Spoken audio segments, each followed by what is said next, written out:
大家好，我今日讀到創世記第46章。雅各遷居埃及，以色列帶咗一切所有的，起身來到別是巴，就獻祭給他父親以撒的神。夜間，神在異象中對以色列說：雅各，雅各。他說：我在這裡。神說：我是神，就是你父親的神。你下埃及去，不要害怕，因為我必使你在那裡成為大族。我要和你同下埃及去，也必定帶你上來。約瑟必給你送終。雅各就從別是巴起行。以色列的兒子們使他們的父親雅各和他們的妻子兒女都坐在法老為雅各送來的車上。他們又帶着在迦南地所得的牲畜貨財來到埃及。雅各和他的一切子孫都一同來了。雅各把他的兒子、孫子、女兒、孫女並他的子子孫孫一同帶到埃及。雅各的家人來到埃及的以色列人名字記在下面。雅各和他的兒孫。雅各的長子是流便，流便的兒子是哈羅、法路、希斯倫、加米。西面的兒子是耶母利、亞敏、亞轄、亞根、瑣轄，還有迦南女子所生的掃羅。利未的兒子是革順、哥轄、米拉利。猶大的兒子是以俄蘭、示拉、法勒斯、謝拉，唯有以與俄蘭死在迦南地。法勒斯的兒子是希斯倫、哈姆勒。以薩迦的兒子是陀拉、普雅、約伯、新倫。西布倫嘅兒子是西列、以倫、雅利。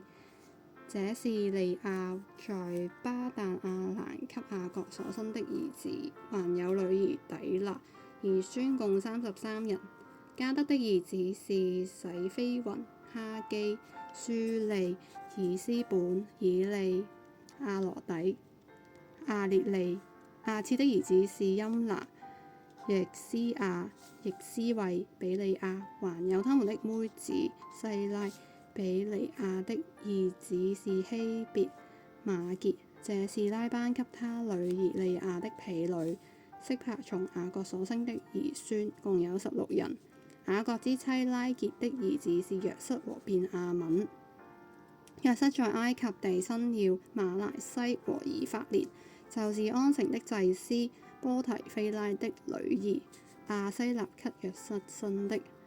便雅憫的兒子是比拉、比結、亞實別、基拉、乃曼、以希、羅實、母平、戶平、亞勒。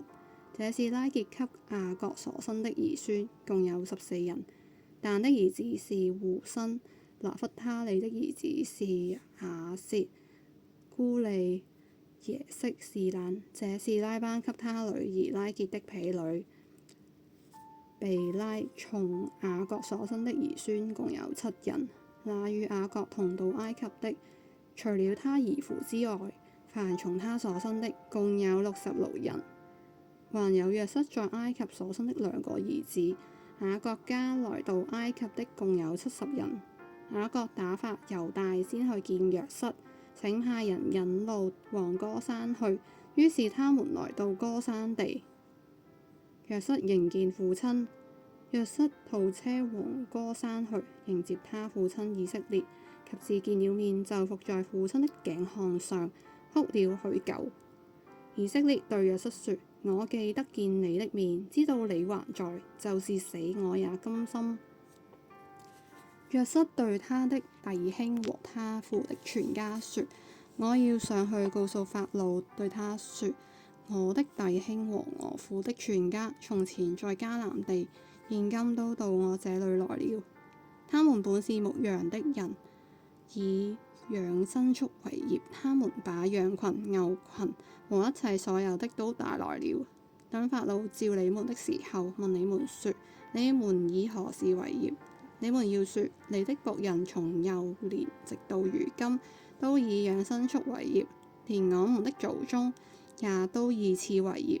這樣，你們可以住在歌珊地，因為凡牧羊的都被埃及人所厭惡。